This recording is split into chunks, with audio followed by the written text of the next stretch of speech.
We are live. Good evening and welcome everyone to the DOS Postgraduate Education Program, DOS-PEP, and we are in the third module and that is the Strabismus and Neuro-Ophthalmology module. And today we have with us an eminent speaker, Dr. Jayant Kumar Das, who's going to be talking about demyelinating optic neuritis. And this is our 19th class in this Strabismus and Neuro-Ophthalmology module. And we have till now discussed all about the anatomy and physiology of the optic nerve and also the examination of optic nerve diseases. And today we are having a first lecture on the clinical aspects of diseases related to the optic nerve, of which the most important topic is demyelinating optic neuritis. We will be having with us Dr. Gunjan Saluja, who is a consultant in strabismus, oculoplasty, and neuro-ophthalmology. She's done her post-graduation and senior residency from RP Center, AIMS, and she'll be moderating this session and discussing with sir at the end of the lecture about relevant questions. Dr. Abhipsa Sharma and Dr. Anita Gangar will also be joining us for the discussion. Dr. Jayant Kumar Das is currently the speaker for the day, is a unit head in the Department of Ophthalmology at Apollo Hospital in Guwahati. He's a senior consultant in orbit oculoplasty, cataract, and neuro-ophthalmology services at the Retina Center Hospital in Guwahati as well. He has done his DNB and PhD.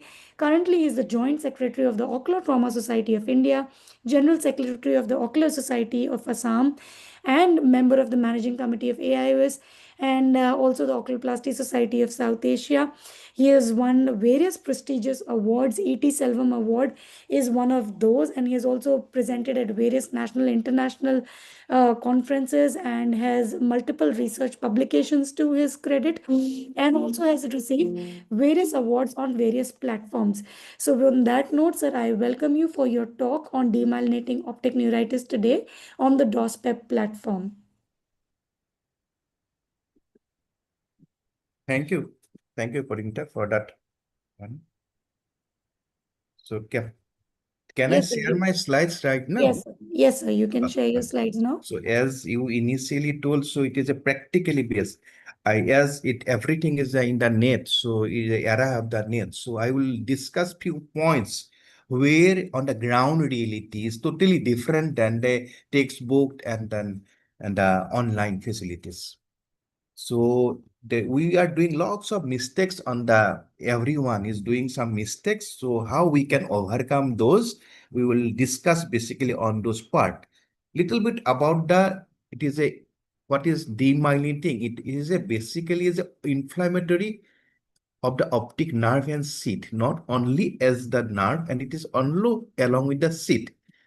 So maximum number of times it occurs in the sheath, not exactly on the inner coat of the nerve initial phase.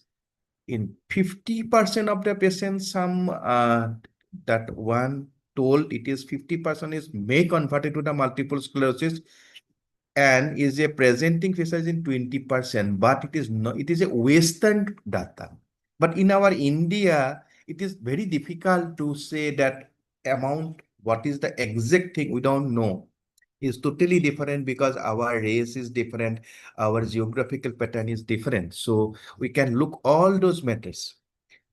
Generally, females are more commonly involved and young age in between to 20 to 40. But there is some rare exceptions even in a pediatric age group. In my cases, even in 4 years, 7 years, 8 years, there's some data, and in extreme of ages also. So this is the theoretical part. So basically is a idiopathic disorder. Idiopathic may exactly we don't know that till now the cause, but there's just some research is going on. And accordingly, this topic is that totally demyelinating. But it will be very difficult to differentiate it from the other, like a para-infectious optic neuritis. Or it may be a truly 100% infectious, or another big problem is nowadays is a trauma. So due to the high incidence of road traffic accident, assault, and there's a minor trauma, also sports injury related also. Sometimes it may be looks like a demyelinating also at this particular age. Clinically, there's a three types in a optic neuritis as a whole. One is the papillitis and neuroretinitis and retrobulbar neuritis. If it is a neuroretinitis, it will be easier. So there is some involvement in the retina. So it will be little easier to diagnose. Papillitis also, it will be easier. But maximum number in our country, we are just faced with the retrobulbar neuritis. And maximum number of idiopathic R is due to the retrobulbar presentation. If I look all those theoretical points, there is a initially there, as I already told in my first slide, so is a perivascular infiltrate or inflammatory cells. This is the first. Then once it's happened, it will destroy the myelin sheath.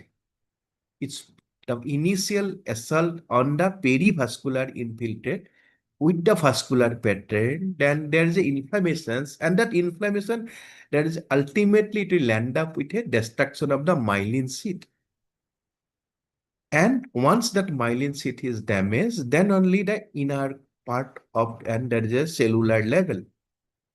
And ultimately, the visual loss, if we are unable or if it is not cured by its own pattern, own etiology, so we may land up with a gliosis.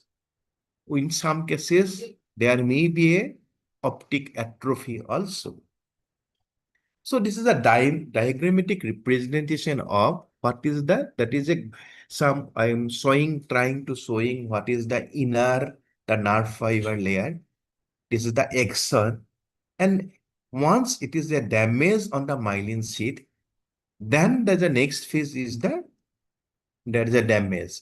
If we compare in the below, there is a normal, and above is there is a destruction of the myelin sheath.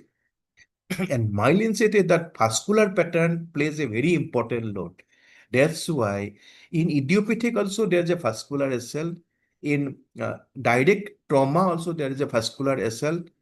And everyone is basically almost are inflammatory. Am I audible nicely? Hello? Hello? Yes, sir, all good. Please continue. Okay. Then what are the optic neuritis causes and classification? If we look all, my topic is today is demyelinating. So it is a idiopathic. So though we are assume there is a myelin cell destruction, the exact cause of is still is not clear.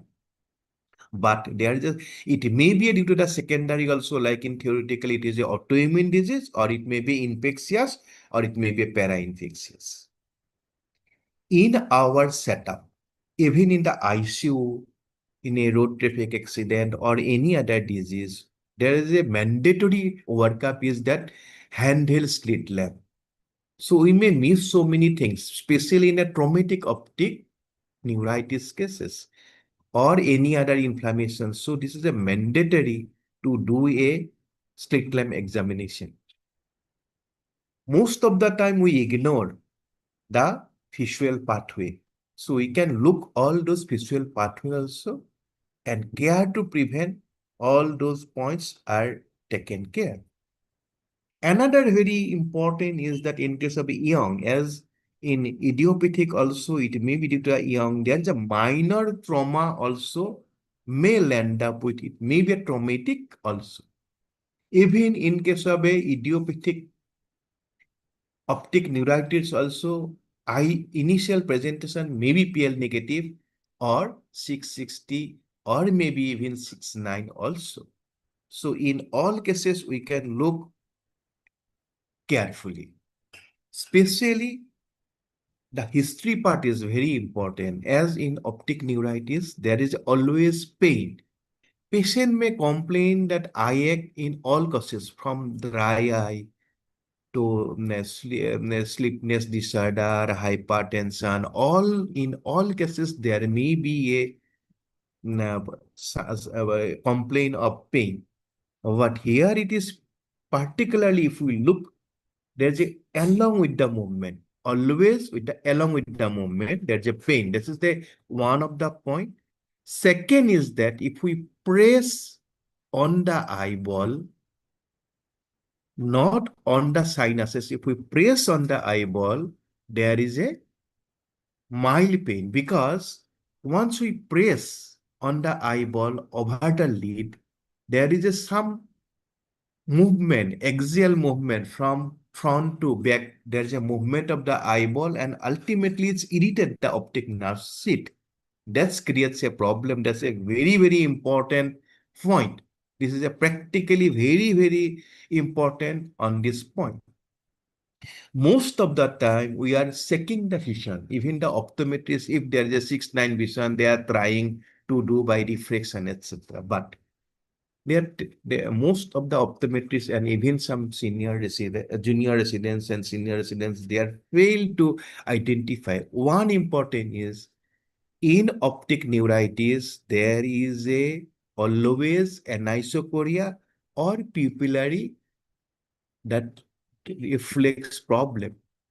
So once there is an anisocoria, especially in case of unilateral cases, well, always we can look. So that's why in my practice, always I can look the size of the pupil. So this is another important point to look at the pupil. Then always the RAPD, APD, whatever, we should look along with the visual acuity. If we missed, then there is a problem. So there is so many points are there for investigation like MRI, VP, visual acuity, but visual field, what kind of visual field? Visual field does not think we should go for a very high profile, sophisticated medium that time. In case of a periphery also, in some ICU also, we can do a confrontation test. And then we can examine the pupil, and if required, we can go for one by one. So visual field analysis is important. That may be that we can detect. If we detect very nicely in there may be some scotoma. We can detect in scotoma even does all those. And about the radiological investigation, we can rule out the other pathology, like it may be due to the infectious or non-infectious. That also very important is there is a para-infectious around the paranasal sinuses and others. Oh, radiologically, it may, if we suspect, what the important radiological investigation is in such cases is MRI, magnetic resonance imaging with contrast, always with the contrast. And we can assess we can take a history of the kidney function and liver function before, because for the contrast, this is very, very important. At least we should know the serum creatinine of the creatinine level of the patient. Then we can go for a, most of the time in clinically is a clinical diagnosis, but you can confirm it by VP or MRI. For prognostic point of view, for research point of view, and to start the treatment protocol, we need a VP and MRI. So those are the some points. In one eye already, it was an optic atrophy. It looks like there is a temporal lobe tumor, but it is a earlier he suffered initially in a optic neuritis in one eye. Later, after uh, few years, he developed in a other eye. One eye already compromised, already 666, 36 vision in other eye also. Though his vision is right now normal, in such cases, we need a very aggressive treatment. So that a VP, if we looked at VP, that is a most, sometimes it may be very flat. There's a no such normal P wave, there's a nothing N1. We cannot make out anything. Sometimes it may be flat also in case of a optic neuritis. That's I already mentioned. So even the patient may be in the ICU or any other things, especially in case of a traumatic optic neuropathy, we should look the pupillary examination even by a simple torchlight examination. And we can always examine the MRI or CT scan in a view box. So here it is there is a swell up the optic nerve sheath and optic nerve. So those are the some points where we can look in the, if we looked at the other eye, it was normal. So like that, we can detect. Then in case of a demyelinating disease, it is very essential for us to do a MRI, and that MRI should be optic visual pathway as a whole. That is mean optic nerve, orbit, or the brain. The reason is that we want to know the exact pathology, exact nature of the optic nerve head. Am I audible? Hello? Hello? Am I audible?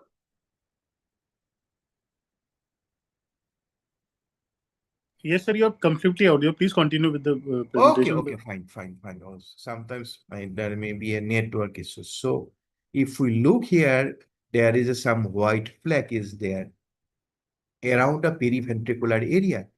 That periventricular area is very important, and we can look all because those patients need a very aggressive treatment for multiple sclerosis. For prognostic point of view, also, it is very important.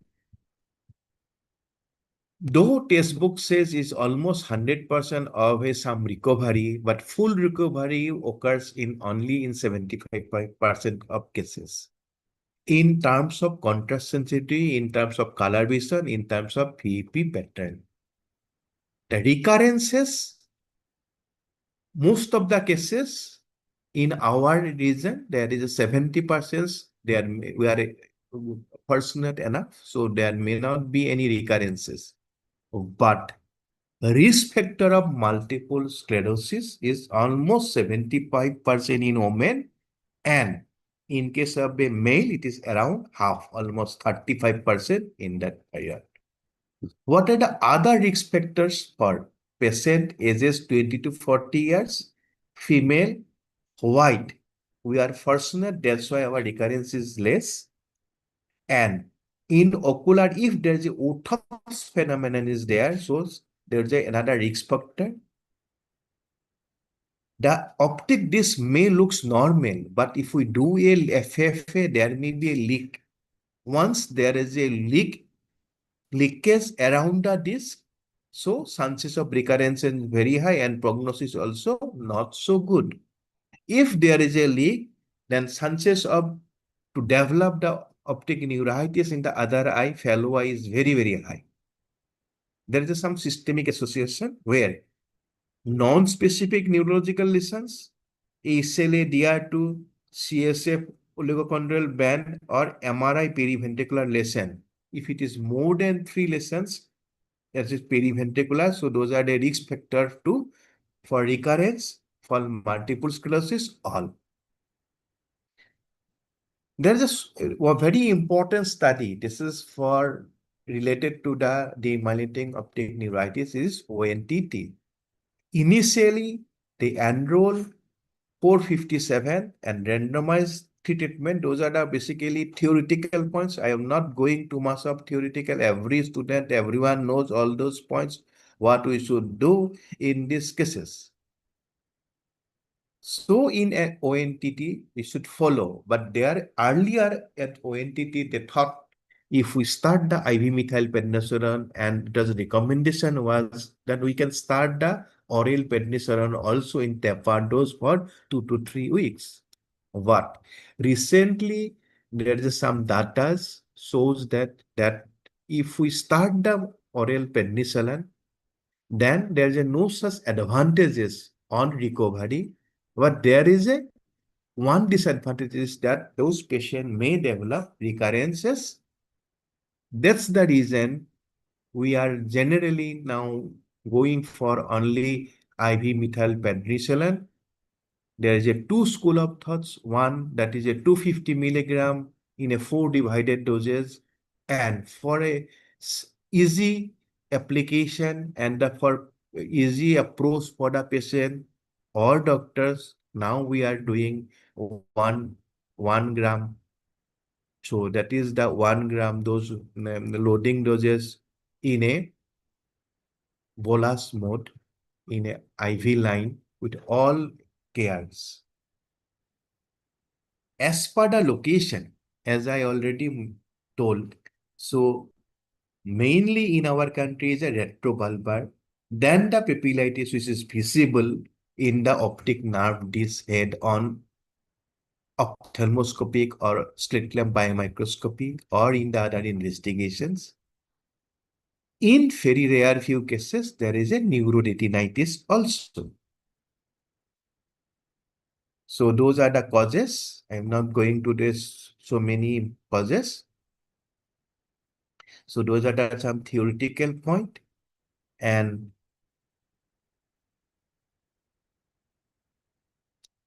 the relation with the optic neuritis MS, as I already mentioned, there is a more than 25% or approximately 25% people eventually develop multiple sclerosis. The risk of developing multiple sclerosis following one episode of optic neuritis is approximately 50% within 15 years. And 5-year risk of developing multiple sclerosis is 16% if MRI is negative, and 50% if there is a MRI shows 1 to 3 lesions on peripheral area. Patient can experience weakness or paralysis in the limbs or bladder or bowel dysfunction as well as loss of vision in case of a MS. And if patients are experienced with this sign and symptoms, that patient may develop in future MS. Those are maximum. The majority of the symptoms in neuritis visual loss, usually one or sudden, one eye. It may be a sudden or it may be a gradual, or in some cases it may be a very, very difficult to differentiate, maybe 6/9, 6/18, 6/12, or in some cases the initial presentation may be 6/60. Book says visual loss is generally temporary, but in our country there is always some deficit.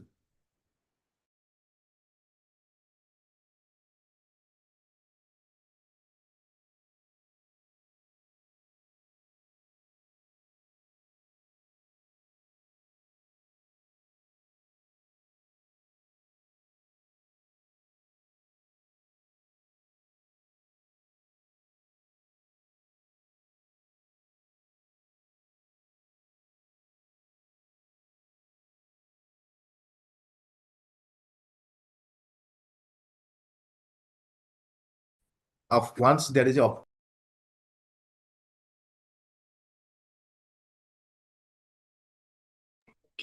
Dr. Das, you are muted. Can you please unmute yourself?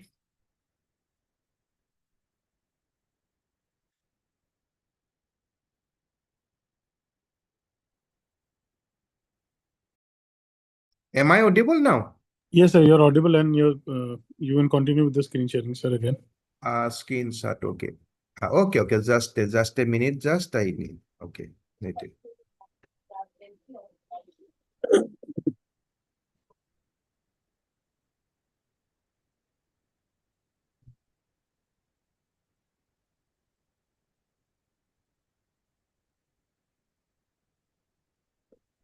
Phone এটা আহিছিলে ফোনটো অহাৰ কাৰণে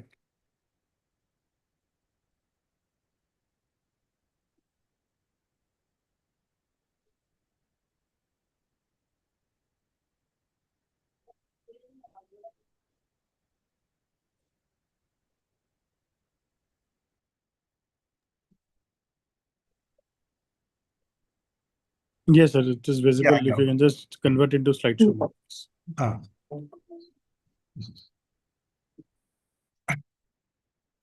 So generally, as I already mentioned, so there may be a 6/9 to 6/60 or even worse, maybe a PL negative also. Initially, we thought there may be one terminology is RAPD. RAPD is not the only answer. In some cases, there may be APD also. and papillitis, retrobulbar neuritis, neuroretinitis are rare cases. So key points are there may be some, not only the RAPD, it may be APD also, and visual loss depends on the thing, associated features, pain and inflammations of the optic nerve. Regarding the important how we can diagnose, as I initially I informed, though it is basically a clinical examination. On clinical, for diagnosis we need to prognostic point of view and to maintain our standard protocol of the treatment. So those are the some points. One I already, it was a neglected case, and other I also developed. So this is a flat VAP. In some cases, we may be lucky enough. So this is one of the example of here only there is a disc up swell up. Again, it is a difficult if it is unilateral or bilateral. So it may be a differential diagnosis of the papilledema. But if we look almost carefully in papilledema, as we know, there will not be any problem on the vision initially, or basically the color vision are intact. So color vision is one of the test in optic nerve disease. So there is some points, some told in our OPD, there is a Ishihara chart or other test that color vision is not available, especially in the district hospitals or in other peripheral hospitals. But I want to share with the students that even from our mobile, we can just find it out, the Ishihara chart, and one by one plate we can in front of the patient, and then we can diagnose and we can numbering the plates so we can differentiate it from. Those are the list of what this. That's why after the visual acuity, my take home message to the students are always we can go for a color vision test. Field of vision, and it may be due to the central or peripheral. Pupillary reaction is the steps. Of course, in the intraocular pressure, in some cases, there may be a raise of pressure because then we can differentiate it from there is a inflammatory conditions or there's a pannivitis, some other disease. From that, we can differentiate from, so it is from not due to the only that optic neuritis. There is some association with the cause of neuritis is only the inflammatory. As slit lamp biochemistry is the each and every patient we should do a slit lamp biomicroscopy. Indirect ophthalmoscopy, we may miss some findings, but if we do a slit lamp biomicroscopy, we can detect all.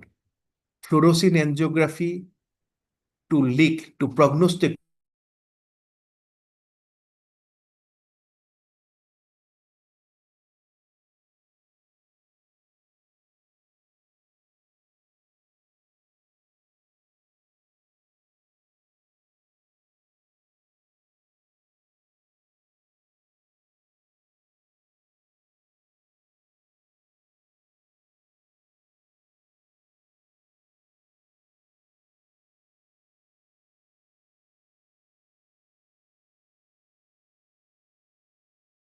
Point generally for diagnostic point.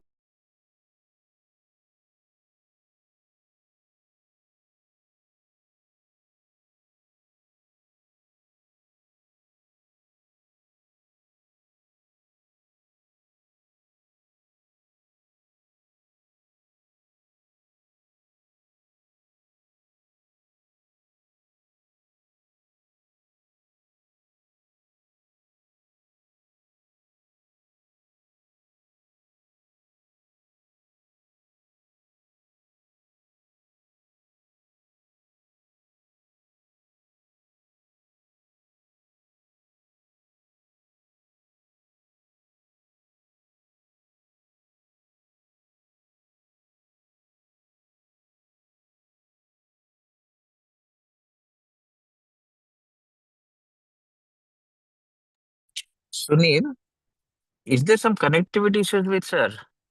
Okay, just There's a tomato design. Yeah,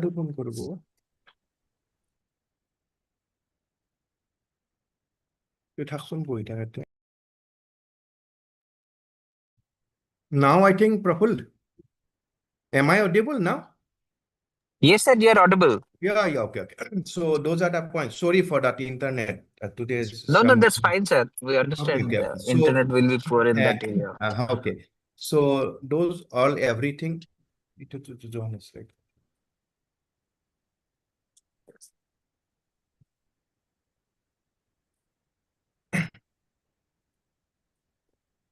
So basically, we can look that those are the important few points I want to share. So each and every patient is very, very important. Each and every patient, all whatever they want to say, we can listen and accordingly we can examine the patient. Then there's a chances of this.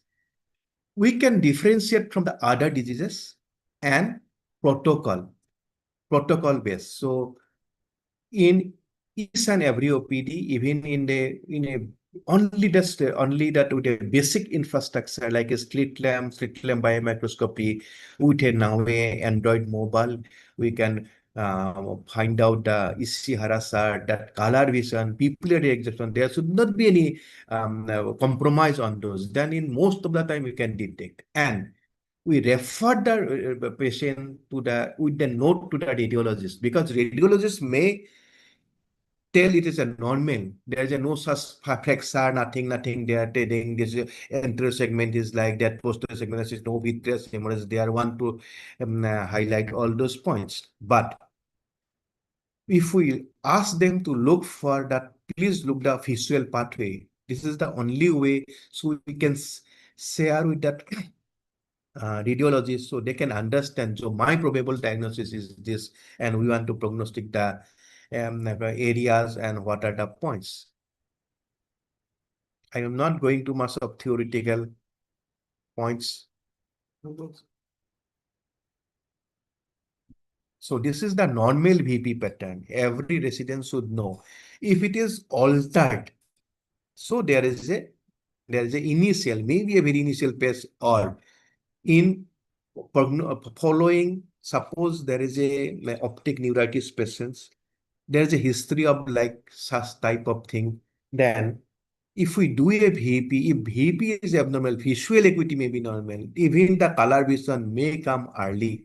The visual, if you do a VP may abnormal for at least for 6 months with 100% recovery also. This is very, very important. Once it is normalized, then the chances of recurrence also less. As I visual field test, not only even the simple Amsler sorting, we can do some test. By Amsler sorting also, we can do that, though that patient is suffering from this defect. Especially because as there is a scotoma is paracentral and other central areas, so we can differentiate all. Those are the DD. DD is very, very important. DD is important in such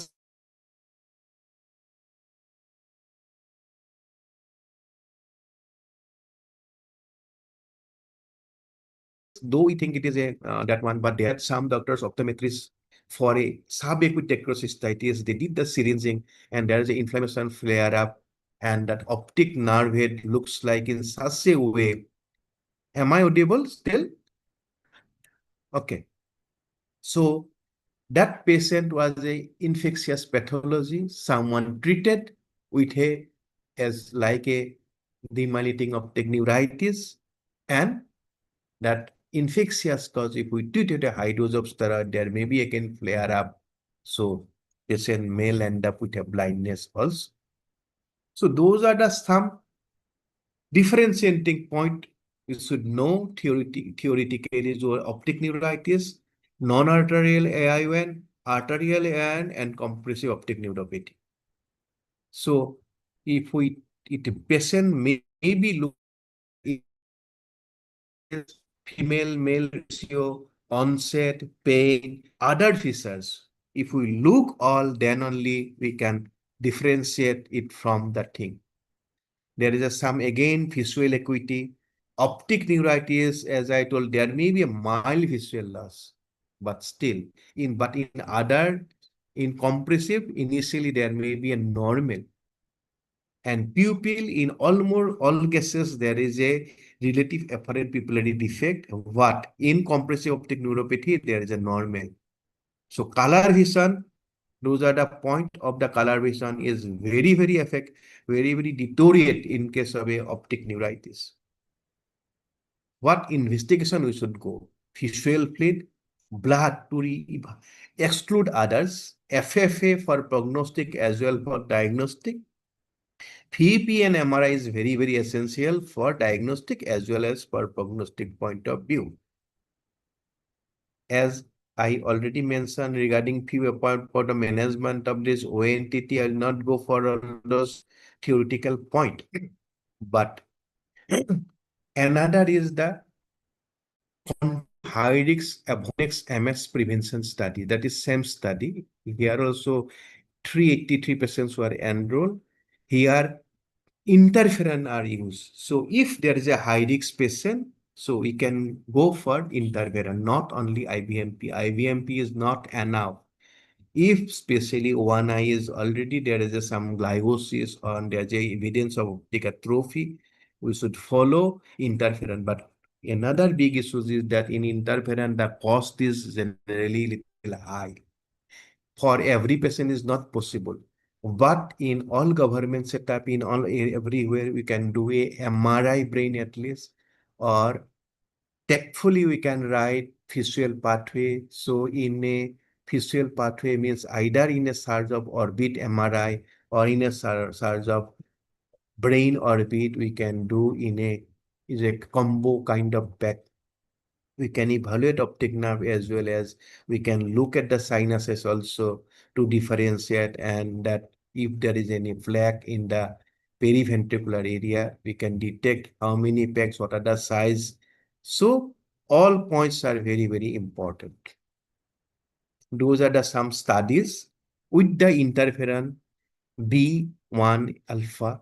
Here, if there is a placebo, there is a recovery is slow, there is a chances of recurrence are high.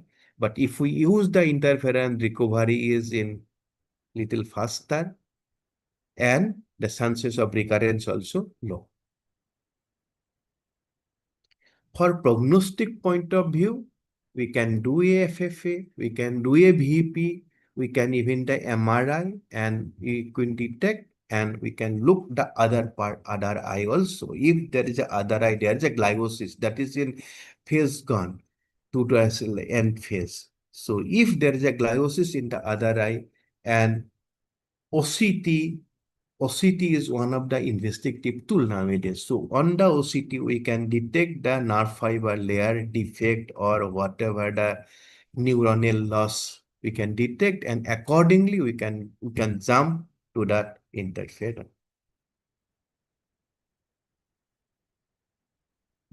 Those are the points. And again, I want to emphasize that if we want to do visual acuity, normal lens is not enough in a optic neuritis. If there is a ETDRS and other search are not available, then at least we can combine with a color vision properly, then VP, FFA, etc. And we can do step by steps, all steps. Here, there is some showing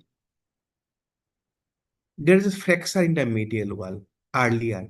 So in such cases, if we do some radiological investigation, we can differentiate it from, because it's the optic nerve pattern, the pupillary defect, everything, color vision, all may be in like a mimicking like a retrobulbar optic neuritis or demyelinating disease. But if there's a old pictures of medial orbital wall, so those are the points. Some interesting patient I want to share. This particular patient, there's a history of minor. It was initially detected in OPD minor injury because it was a road traffic accident. in one of the, it is not from my state, is from different step. They landed a suicide in one of the medical college without evaluating the pupil. They just send back the patient to the home. Then, when that patient reported with a chemosis and some other inflammation, little loss of vision, then they referred to the radiologist for CT scan. Radiologists interpreted it as a hematoma. It was a road traffic accident. There it is a common with orbital fracture or etc. They thought it is a hematoma. But when I examined this patient, particularly after removing the suture, that pupil was fixed and dilated, vision was PL negative. And I thought something wrong in here. So I did the MRI, and MRI shows this is a wooden foreign body. So it may also neglected in that ground reality. There's a huge foreign body was removed from that orbit. It was entered to the sinus. So it was actually it was not in, it's a combo backup, combined backup, compressive and inflammatory, because wood is a very inflamed. So ultimately patient land up with a, that though we did all things very nicely, surgery was done and everything was done, but still patient is PL negative. So each and every patients are very, very precious for us. So we should go for all those things and we can differentiate it. Differential diagnosis is very, very important. Before that, there is a tendency of the young doctors nowadays, so we can go for a straight, we can go to the diagnosis. I just think we can look all, even it may be a toxic optic neuropathy, it may be a traumatic, it may be other compressive, it may be due to the some others. So we should follow the all standard teaching, what are the textbook says. We should not bypass any other points here.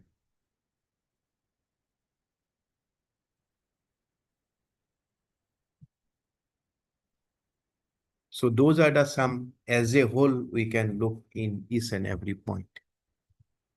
So I just cover a few points, practical points. Am I audible? I think. And I'm sorry for that, some network issues.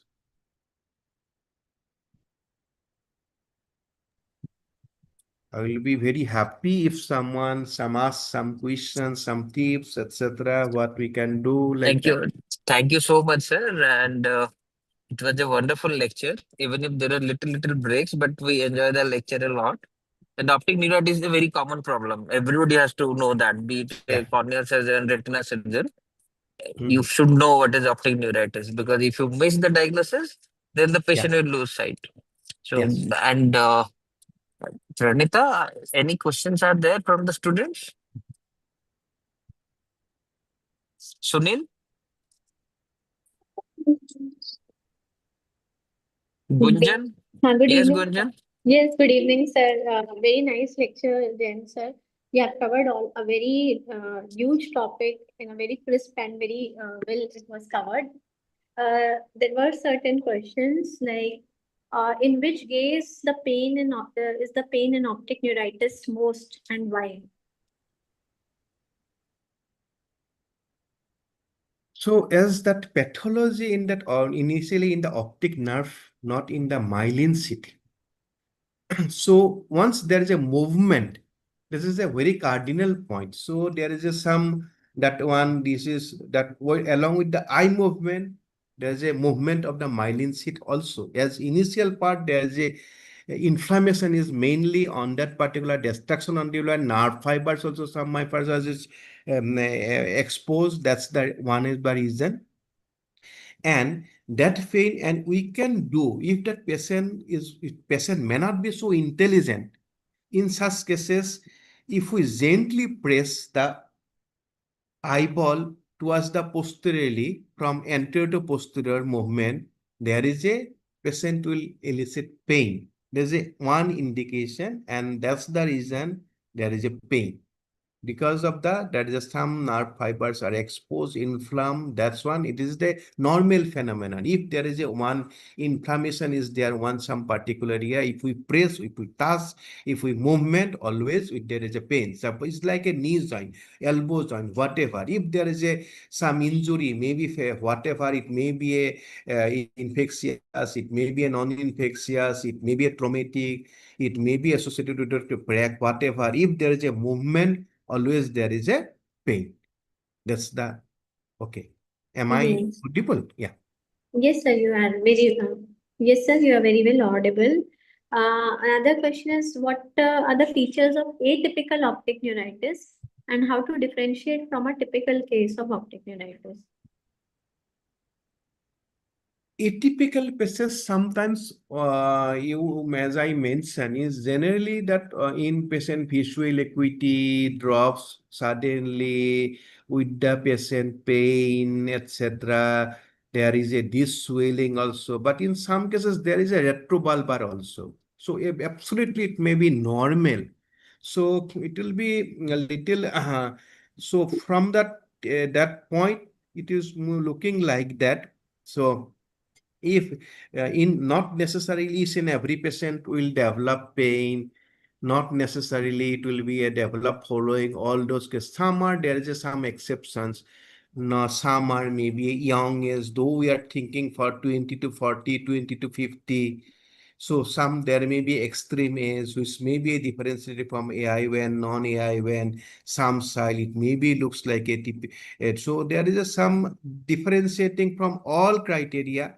It is not fit, so we label as a atypical basically. So basically, atypical optic neuritis means that age will not be typical. It will be like more than 40 extremes of ages will be presenting and can be associated with an increase in the levels of serum NMO and serum MOG also sometimes. Yes. So in the treatment part, sir, are there any new drugs besides the interferons that you have covered in the CHAMPS and CHAMPION study? Are there any other newer drugs for Yes, the yes, there is a management? research is going on. The two other drugs are available, but unfortunately, those things are not available with us. And you may be in the Delhi. This Sorry to interrupt, theoretically. Dr. Das. Can you just stop share, please? Okay. Is it okay? Stop share. Yeah, okay, okay. So, yeah, just theoretically, there's just some points are there. So those are actually not available. Is it available in Delhi? So there are described roles of erythropoietin, which is Yes. being studied, but otherwise none of these drugs are freely available. And I'm Yes. practicing in Chhattisgarh, so here everything has to be arranged in Yeah, and very advance. costly. Then for our patient is not possible. Yes. So at least earlier 20 years back, 10 years back when we started our career, so that time interferon was even it was not possible. It was very expensive. Now the cost of interferon is decreased with the some companies. So at present we can just think for interferon only at present. And Yes, there's but some, Gunjan, you know, yeah. these lectures are for theory papers also.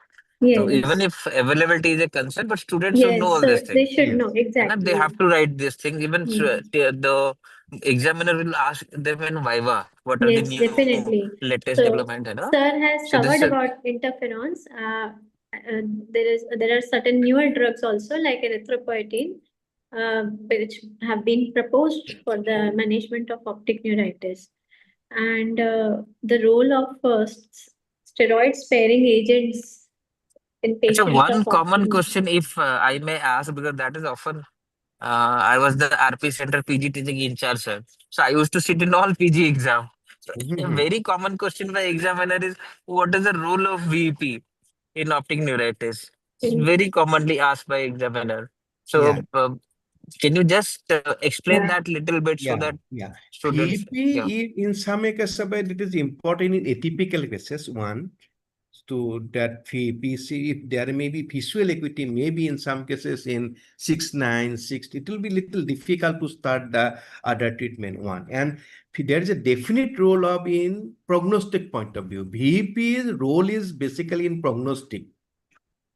Most of the time in optic neuritis, clinically we can detect and level of what will be the effect. The visual acuity is not only the criteria. There may be a more damage on the neuron, more damage on the axons. So VP can tell all. In some cases, and that once I told so, and VP also tell if there is a very flat VP in one eye, so the other eye is also developed. So there is optic neuritis in the other eye. So in such cases, there is a significant role of VP. Actually, MRI, contrast MRI and VP is the very important investigative tool. Thank you, sir. Gunjan, do you have any more questions? It's already 8:27. Yes, yes. But there was only about the steroid sparing agents that are prescribed for optic neuritis. If sir can just enumerate them. No, can you first elaborate a little bit to me, because why steroid sparing agent first? Because Because many a times patients have to be kept on immunosuppressants for very long time, especially in patients with atypical optic neuritis. So in those cases, patients may develop steroid-related complications and side effects. We have a separate lecture on atypical optic neuritis. I think that will be covered there. So just for my knowledge, Gunjan and Das sir, I've forgotten this optic neuritis or neuro-ophthalmology a long time back. But normally we have to give pulse steroid, right? Yes, that is the ONT. After that, do we continue oral steroid? Yes, we have to give oral steroids after 3 doses. I think sir can tell us more about this. And actually, there is some studies are going on, and you people are doing lots of studies. You can basically, I am not preferring oral steroid. Okay. So that if there is a no such recent data also worldwide, if we start the steroid, it will not help at all anyway. The oral steroid, I'm talking about the oral steroid. Earlier, even in ONTT also, there is a recommendation was after IVMP or whatever, we can go for at least 2 to 3 weeks of oral steroid. What? In retrospectively, with the placebo and only IVMP without oral steroid, there is almost same type of recovery. Moreover, there is a chances of recurrence is high if we start the oral steroid. Yes. So that you are right, sir. According to the ONTT also, the regime that they were giving was 3 days of IVMP and followed by that 11 days of oral steroids. And they found that giving only oral steroids is not preferable. But I think students must know about the ONTT study. It's a landmark study. Yes. And the results should be very clear in their mind that after IVMP, they have to give oral steroids for 11 days according to ONTT study. As per the ONTT, yes. Yes, so newer research is definitely. But Gunjan, for 11 days after that, we will have to stop, right? It has no benefit. Yes, that is what ONTT study states. Okay. Okay, I think for next class, we'll discuss this in detail. Atypical optic neuritis, role of steroid sparing agent. But student, please, whatever sir said no about ONTT, remember that. And I think ONTT, as far as I know, they have published a 15-year result also, I know.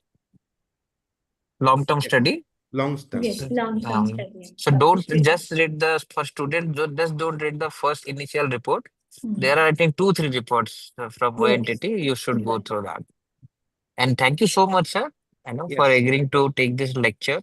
And I hope you will again join us in our annual DOS. And if you join us, we'll give you a frame certificate. Pranita, do you have that certificate? So it's already displayed, sir. So you have already displayed, So I hope you will join us and we'll give you this frame certificate. And definitely. And Pranita, you have anything to say, or let's No, conclude? sir. I think we can conclude the class, and thank you, sir, for joining us for this Acha, I lecture. think just 1 minute, Pranita, have you clarified, sir, about the PDF of the lecture? No, sir, no, not So, yet. sir, what we have started, whatever lecture is done, so we share the PDF of that lecture only with the students. So Okay, that okay, will help them in rapid revision at the time of exam. So okay, if okay, it's not an issue with you, you can share the PDF of your PPT, okay, and we okay, will share that in the students group.